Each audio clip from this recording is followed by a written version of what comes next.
Fox left me. They fired me from the #1 rated show, The Five. After they fired me... For more than half a century, Geraldo Rivera has been a media darling, journalist, and talk show presenter.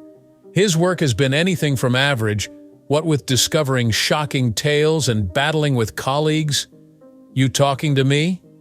Yes, you're lucky that you're my friend. I'd knock you out right now, everywhere you look. Rivera has maintained his status as a character who elicits strong feelings of love or hate, depending on how one views his fierce discussions, personal disputes, and surprising turns. Everything shifted, though, right as he appeared to have settled into a routine. Join us as we discuss the prompt removal of him from Fox News following this incident. Geraldo Rivera's early life? Yep, you read it correctly. Fox News fired Geraldo Rivera the moment something out of the ordinary occurred. However, before we go into the most recent developments, allow me to share the narrative of his formative years, a time marked by hardship, aspiration, and the quest for self-discovery. Geraldo Rivera came into this world at Beth Israel Medical Center in the middle of Manhattan to parents whose lives were far from ordinary. His mother, Lillian Fredman, was of Ashkenazi Jewish lineage, and his father, Cruz Alan Rivera, was a hardworking taxi driver and Puerto Rican of Galician origin. They became one family, transcending boundaries of culture, religion, and tradition, despite the fact that their lives couldn't have been more unlike. Geraldo went to West Babylon High School after spending his formative years in Brooklyn. Even yet, there were challenging times. His mother had to make a strange choice since her family, which consisted of people of mixed ethnicity, endured prejudice and persecution. In an effort to protect them from prejudice, she changed their last name from Riva to Rivera. Why did mothers do what they did?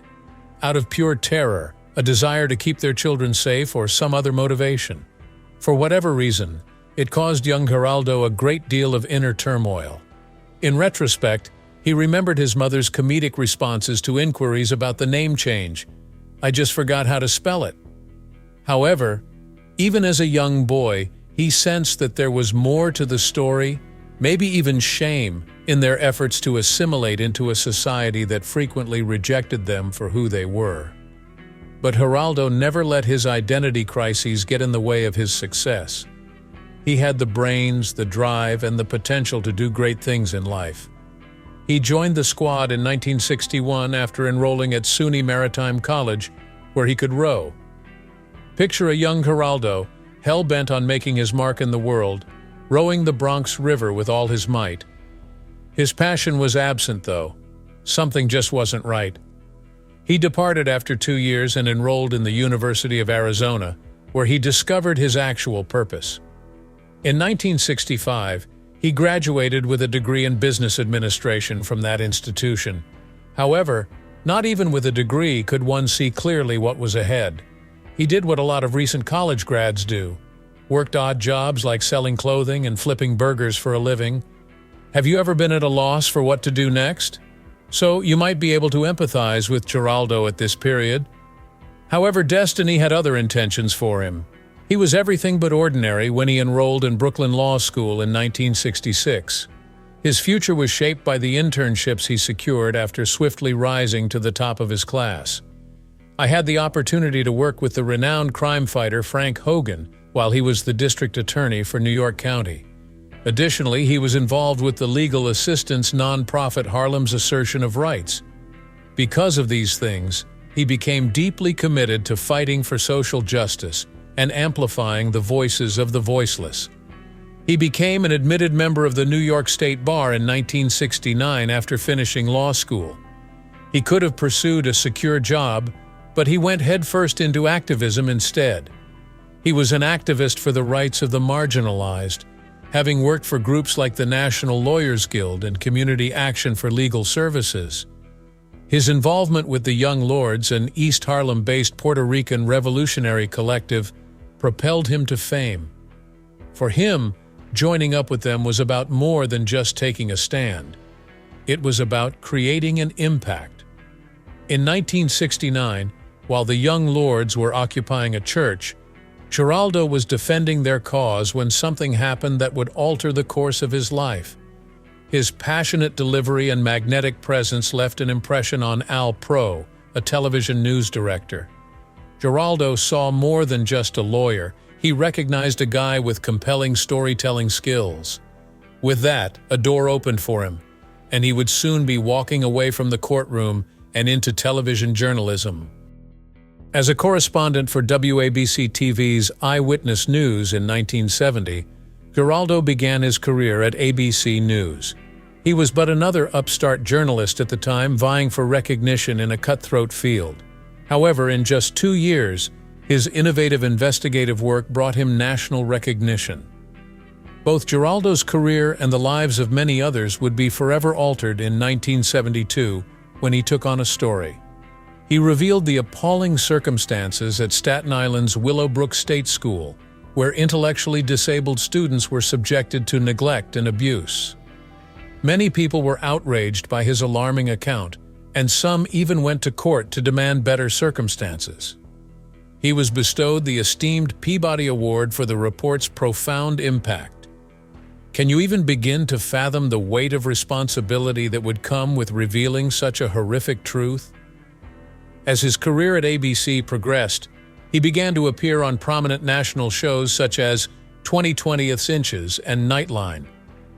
John Lennon, who was profoundly affected by Geraldo's coverage of Willowbrook, was among many who took notice of his courageous journalism style. The 1972 charity performance 1-to-1 in New York's Madison Square Garden was co-organized by John and him.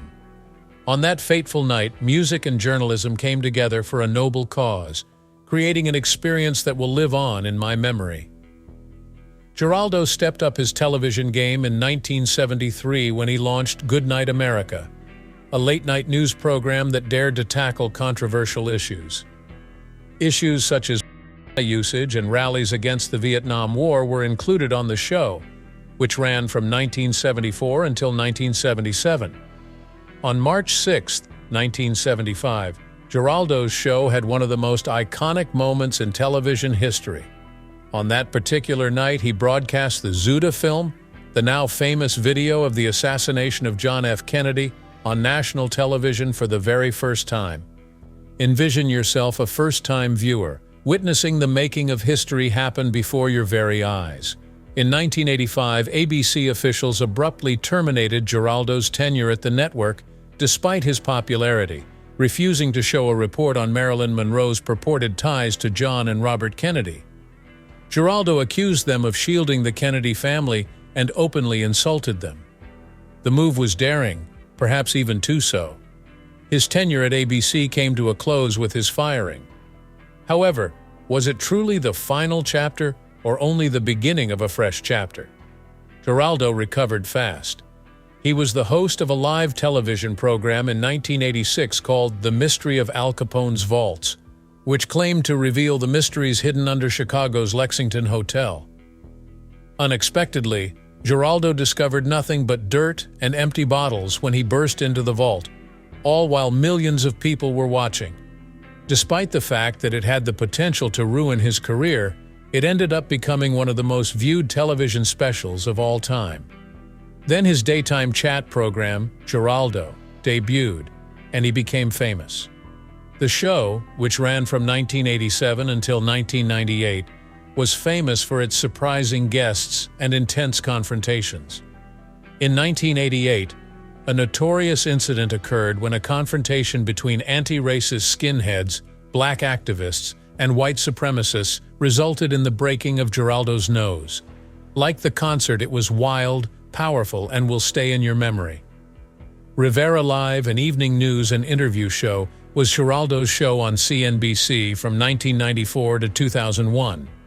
In 1998, he had an appearance in the Seinfeld series finale as himself, and he went on to make guest appearances in shows including My Name is Earl and Phineas and Ferb. Naturally, Geraldo's fiery personality, unpredictable character, and courage to go where other reporters were afraid to go made him unforgettable. Even after leaving CNBC in 2001, he showed no signs of slowing down. Not long after the events of September 11th, he took a risk by becoming a war reporter for Fox News. He covered the wars in Afghanistan and Iraq with his brother Craig as his cameraman right from the start, at an age when most journalists would have considered taking a step back. Geraldo had an exciting tenure at Fox News. Details revealed that he had really been 300 meters away from the location of a friendly fire incident in Afghanistan, which led to widespread criticism of his story. Were you just trying to get your point across, or was it a major slip-up? Despite Geraldo's assurances that it was just a misunderstanding, the harm had already been done. An even more significant scandal arose in 2003. Geraldo committed a huge faux pas when embedded with the 101st Airborne Division in Iraq, an error that even the most seasoned journalists are aware to avoid when airing live news. He started outlining a future military operation on the spot as he drew a map on the sand. Quick action by the military resulted in Geraldo being removed from Iraq and taken out within hours for disclosing secret information that may have endangered troops. Just 2 days after that, he returned to the airwaves, this time reporting on the conflict from the relative safety of Kuwait. If Geraldo was known for anything, it would be his ability to bounce back quickly from failure.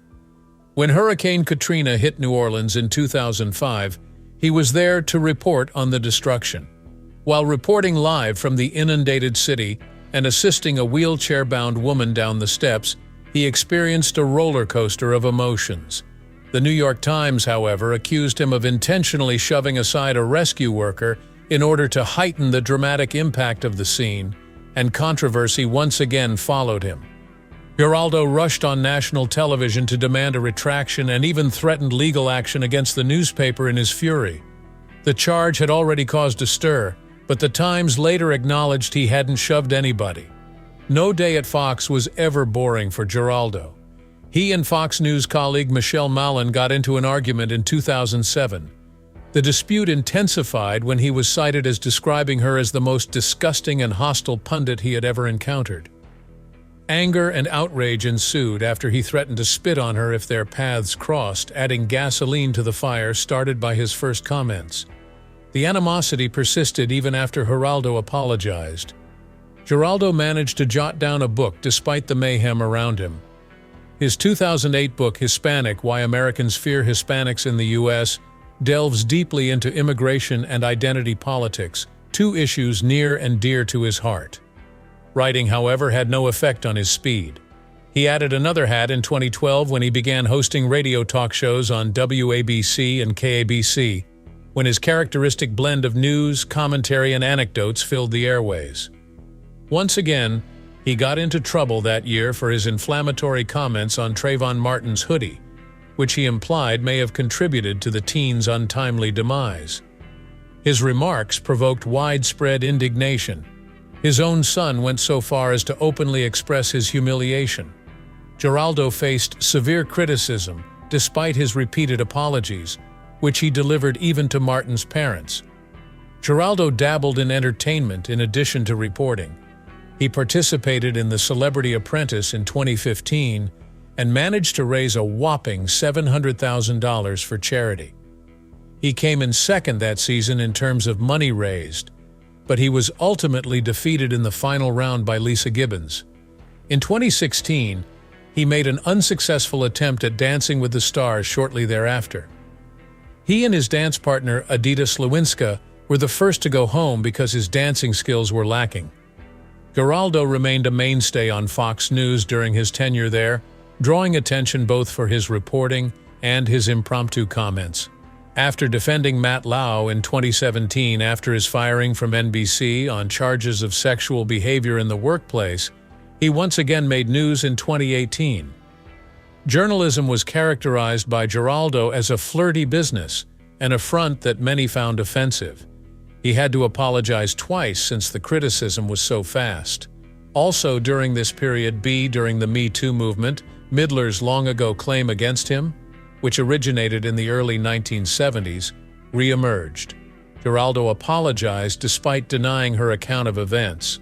Geraldo was a consistent presence at Fox News through thick and thin, I Am Geraldo, a one-hour spectacular honoring his half-century on television, was even based on his career. He maintained appearing as a guest on Fox's most popular shows, launched a radio program in Cleveland called Geraldo, and continued working in radio. He brought his explosive personality to a new medium in 2022 when he became a rotating co-host on The Five. Geraldo appeared to have fully settled into his role, striking a balance between commentary, entertainment, and reporting for a period of time. But then his personal life took a dramatic turn, shattering everyone's illusion that he had finally found a stable place to continue his profession. His personal life has been just as eventful as his professional life. He has been married 5 times, has 5 children, and has had a life full of shocks. His life narrative is as fascinating as his professional accomplishments. In 1965, Geraldo wed Linda Coblin, marking the beginning of his marital odyssey. They were married for a short time, but their love was short-lived. They filed for a divorce in 1969. By 1971, his second wife, Edith Vonay, had become Mrs. Rivera. Indeed, she was the daughter of the renowned writer Kurt Vogt. Their marriage didn't continue beyond 1975, but being born into a family of literary giants makes one wonder what it was like. After Geraldo wed Cheryl Raymond in 1976, his life took a dramatic turn for the better in 1979, when they had a son, Gabriel Miguel. It was his initial foray into the role of parent, one that would grow on him throughout his life. But this marriage also ended in 1984 with a divorce.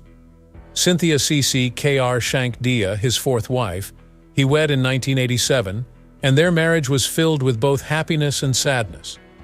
In 1992, Isabella Holmes was born to them, and in 1994, Simone Crank was born to them. Nevertheless, becoming parents was not a picnic for them. Geraldo and Cynthia went through 6 unsuccessful attempts at in vitro conception.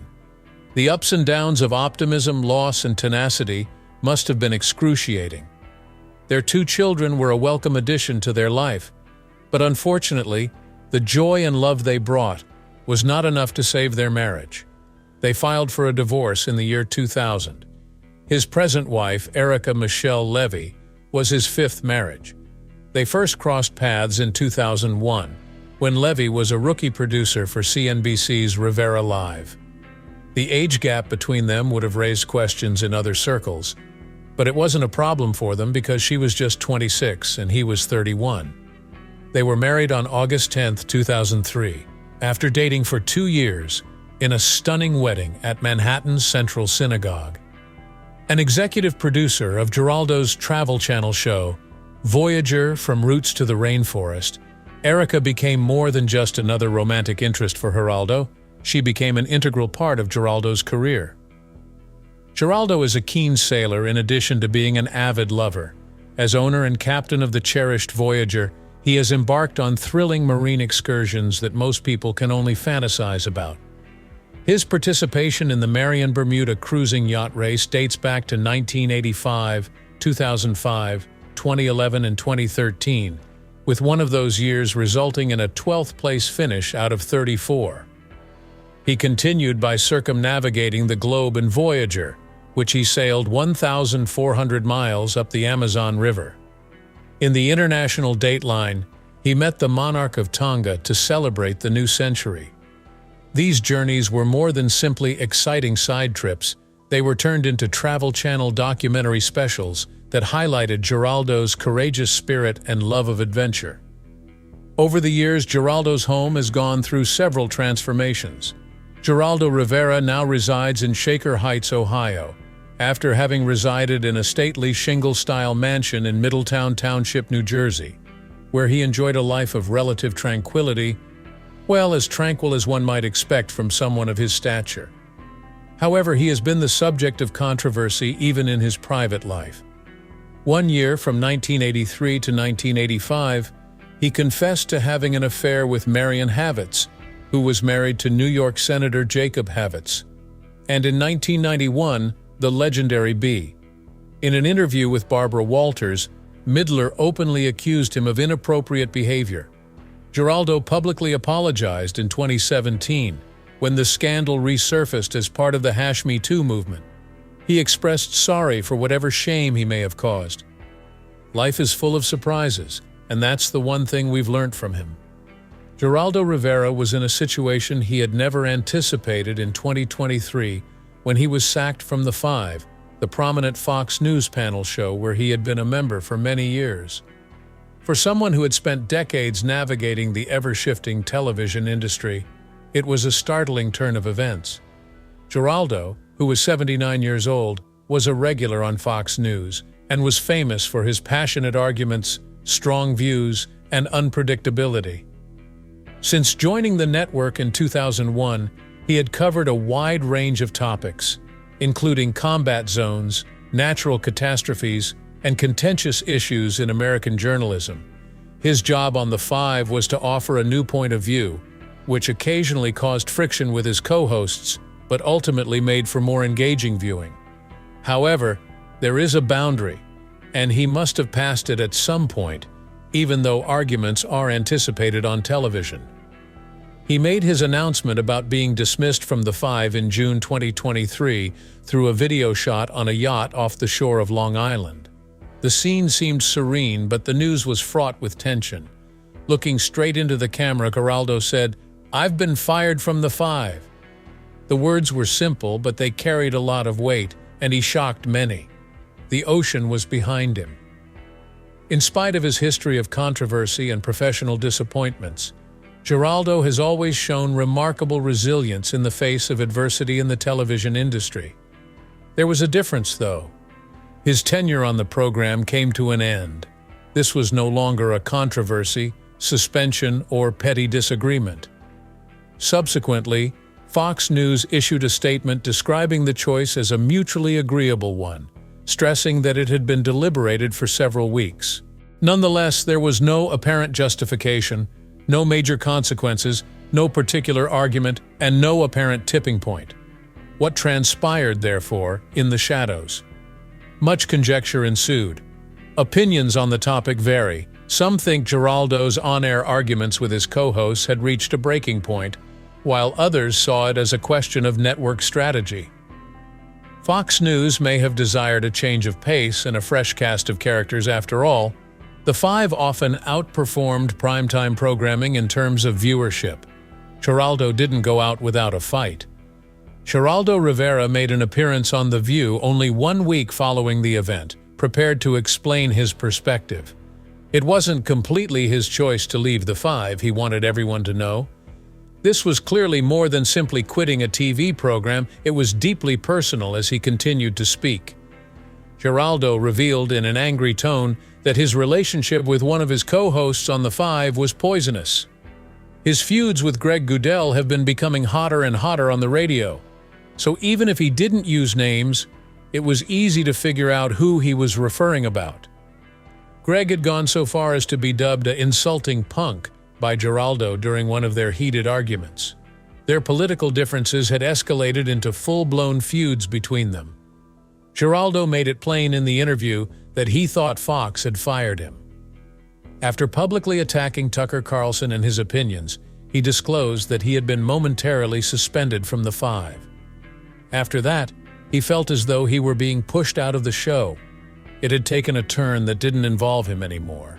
His most outrageous accusation was that he had voluntarily left Fox News after being let off from The Five. His story was that he had left voluntarily, he said. Relatives say he said, "F the show, yeah." However, eyewitnesses claim something else. According to sources, Fox News fired him the moment this occurred, when he began openly criticizing his co-hosts and the network. Those in charge at Fox had had enough. It was a dismissal, not an amicable separation.